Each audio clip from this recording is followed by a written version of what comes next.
Welcome to this video on round 5 of the Candidates Tournament.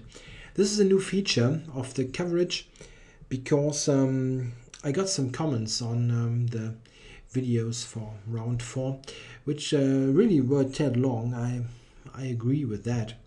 So this video is providing a quick overview of what happened in this round. You still have the 4 single game videos for intensive detailed coverage. This is just an added bonus. If you only have like 20 minutes on your hands, you can watch this video to know what happened today. But if you want to really get into the details, you can still watch the single game video. So let's get going to really make it a short video. Alright, first game to look at Karjakin, Mamedyarov, both players not in great shape, -1. They need to get something going. Let's see what happened. Karjakin played e4. We had the bishop b5 line of the Sicilian. And we got to this typical Maroczy bind structure with c4 and d4. And there are some ways for white to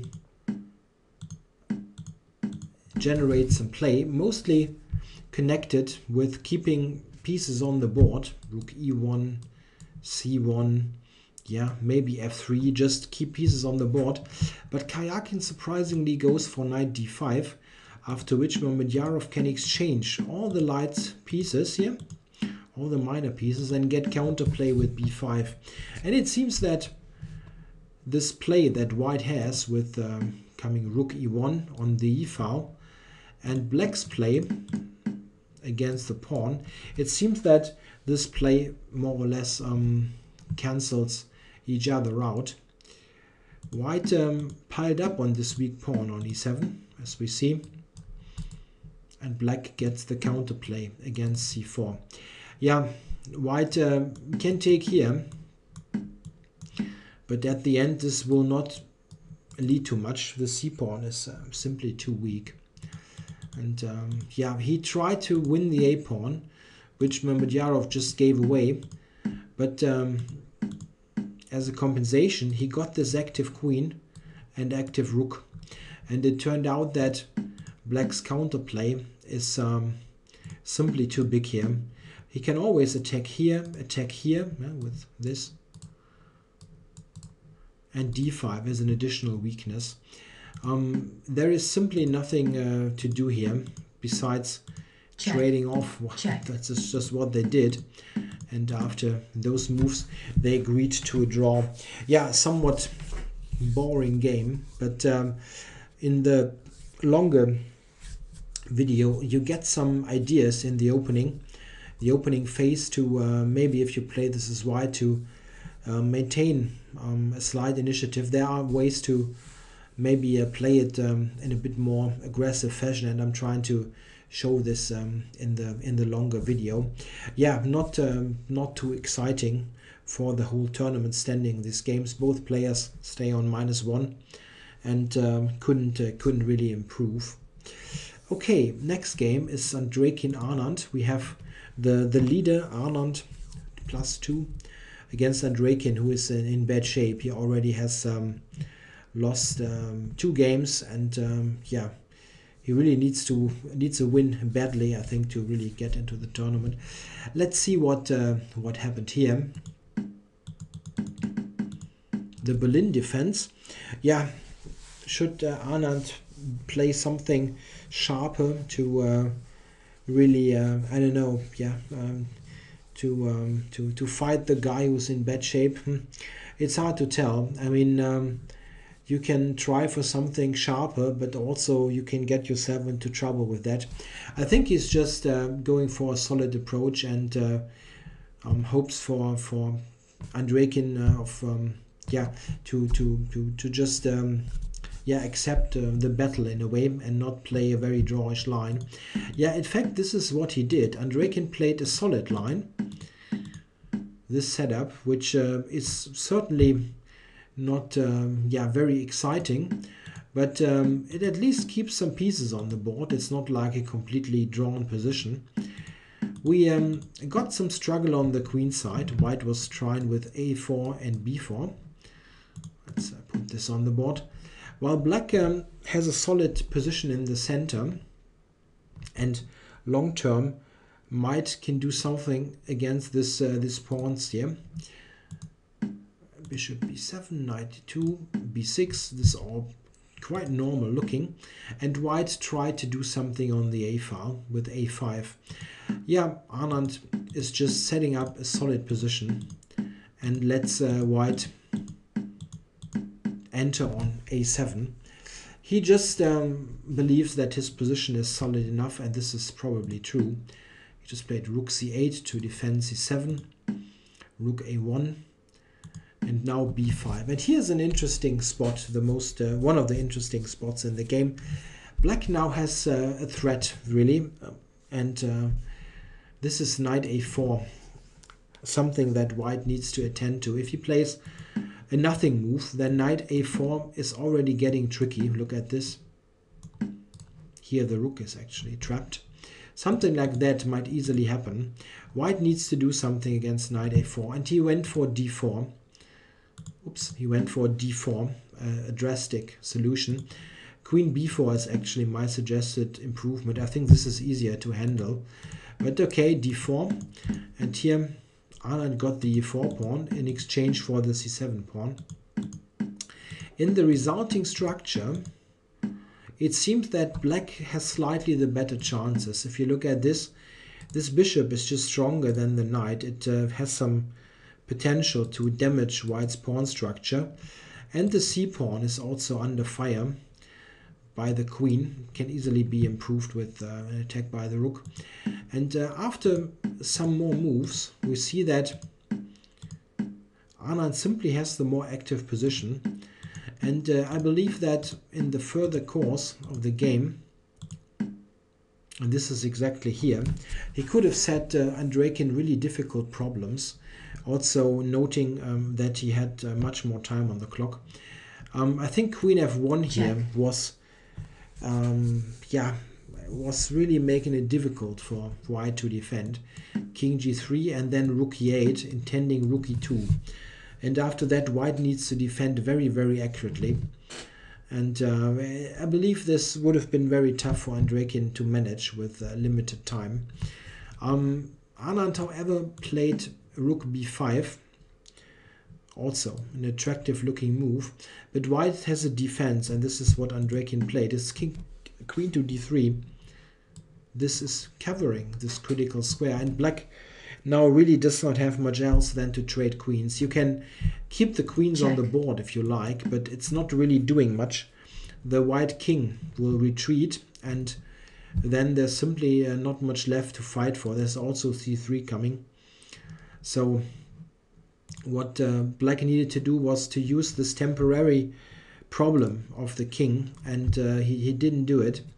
Yeah, now we traded queens, and this is just a drawn endgame. White can easily toss the d-pawn for activity, and we will just have those pawns traded. Yeah, here they already agreed to a draw. It's impossible after this for black to keep the pawn here. You can give a couple of checks, but it's still a complete draw. So a draw agreed here. Yeah, this was maybe a slight chance for Anand to even gain another point, but it was not like winning queen f1 check, but it was just much more tricky to play. Okay, next game is Svidler Topalov. Svidler is only on 50% after this disappointing loss against Aronian yesterday, after he has put so much oil into the fire that he burned himself, to use this kind of colorful description. He could have easily been on +2 if he had beaten Kramnik, which was very much possible. Yeah, Topalov is on 50%. If he wants to get to first place, he needs to win a game at some point. Let's see what they did. We had Ruy Lopez, and Topalov is playing the so-called Müller variation, a sideline which is nevertheless quite respectable. It's very active. It We see that he's going for a direct play in the center, which Swidler answers with a counter attack right against the bishop on c5. Yeah, and we had this tactical sequence where both knights got captured, and now in very interesting play by black, he just took on f6, and we get a very unconventional position now with a wrecked black pawn structure, but he has an extra pawn, and black has lots of activity. We'll see that bishop e4, bishop d7, and a4 to get play on the queen side, long castles. And after a b5, he played the really interesting move knight e5. And note that the clock times Topalov was still in his preparation. And it was very tricky now for Swidler to play. You are not well developed, and you have a weak back rank, and you can easily falter here. Something like pawn takes, for example, after bishop c6 is probably almost losing by force, as you have this weak back rank. He played a good defense, I believe. He played bishop f4 first, I'm sorry, bishop b5, and then knight to a3. Yeah, and around here, Topalov played a series of moves that simply weren't too precise, it seems. He took on d1. He had, I believe, a concrete idea with that simply didn't work out correctly. As bishop e2 seems to be quite okay for black, and I believe leading to to a good position for black. White has a hard time here. He probably needs to exchange. Check. And in this position, black just has a good initiative, and he still has this extra pawn, which is not so relevant in terms of the pawn, but this pawn is just an annoying piece near white's king. And it seems to be just a good position for black. What he did, however, was exchange and play bishop e2. Rook d5. Yeah, white is just much more active now in comparison. But I think what he did is he thought that maybe rook g8, what he played, was a good active play. But it turned out to be very problematic. One point is that rook c5 is just a draw after that, with rook f1, rook f2. But Swidler wasn't interested in a draw anymore. He played g3, just fighting on. And now there's really this bishop hanging. Yeah, and I don't really like what he did before Topalov, but the next move is really almost giving the game away. He took on a3, and here Swidler had the chance to capture on h7, which seems to almost win by force. Strangely enough, he didn't play it. He took on a3. The difference to the game is he just has this h-pawn, and here black can play knight g6 to cover the h7 pawn. Yeah, bishop e3. The thing is that this position still is much more comfortable for white to play. You are a pawn down, okay, but all of black's pawns are weak. Yeah, and this is the big problem in the game. At the end, Topalov couldn't really defend this position. He had some chances to hold it, but ultimately after king a6, it probably was a loss. King c8 was much tougher, but here we see that white's rook in combination with the bishop is getting into an attacking position, and this ultimately he couldn't hold. Let's scroll through this quickly. The thing is, all pawns are weak and they drop one after the other. So at the end we got to an end game where Swidler was almost 2 pawns up. This double pawn really doesn't count, and at the end he won this end game with the help of the h-pawn, which now will promote or support in checkmating. So an important win for Swidler, who is back in the race with +1, while Topalov with -1 now really will have a hard time to stage a comeback. He had a good position out of the opening, but didn't really make much out of it. Alright, now for the most important game of the round, Kramnik Aronian.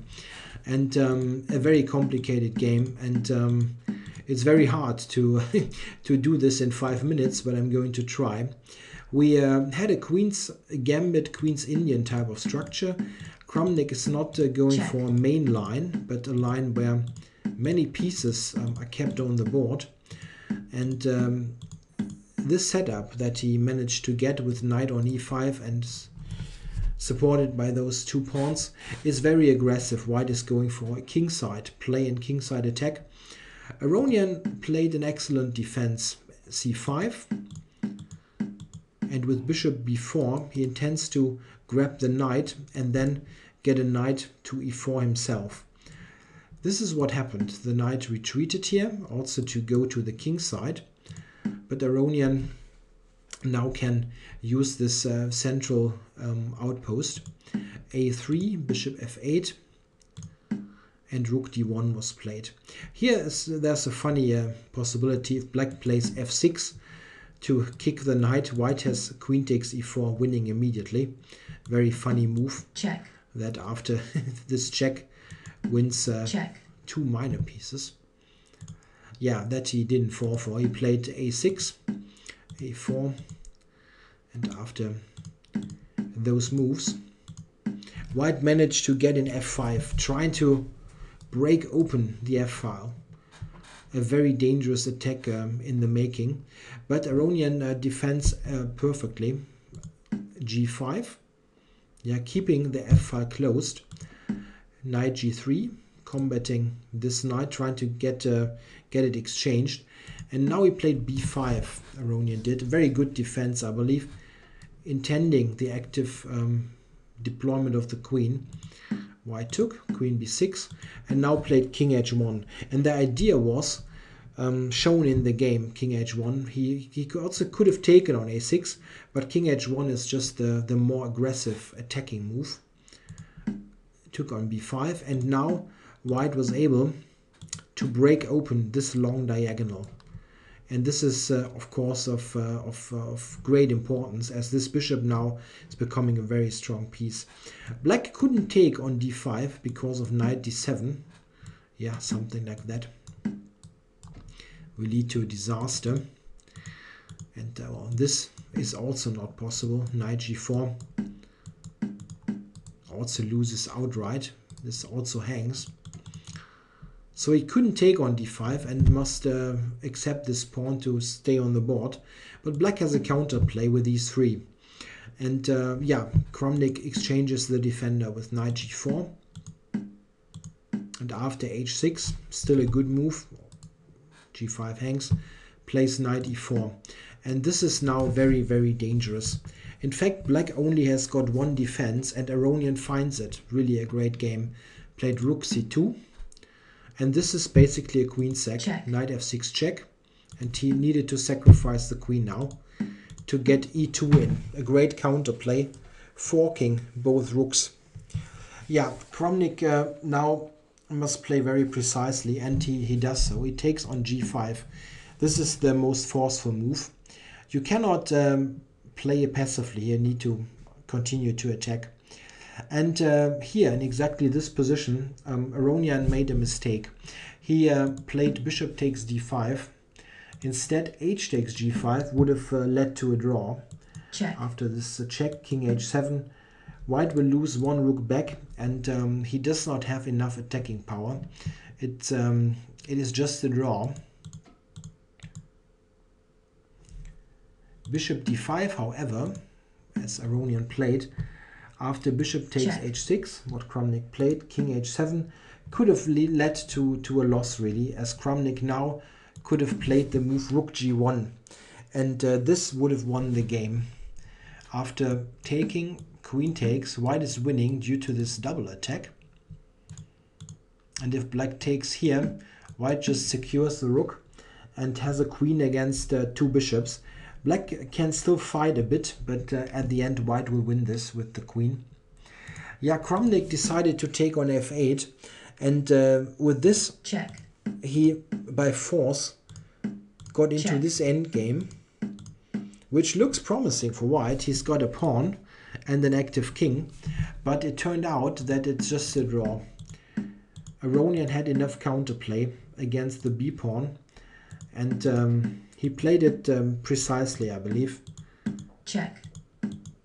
With this counterplay, at the end we got a very typical endgame, where the f pawn of black is the counterplay. Yeah, they fought till bare kings, but at the end it was a draw. King against king is really easy to analyze. So there was exactly one spot where Kramnik could have won the game here with rook g1. And yeah, certainly a very, very big game. If had Kramnik won it, it would have been an entirely different tournament. But this way, it's a draw, and it's wide open still for both players. A great game, I believe, with very little mistakes in a very complicated situation. Yeah, I hope you enjoyed this quick summary. If you want to look at the games in more detail, check out the single game videos. Thanks for watching.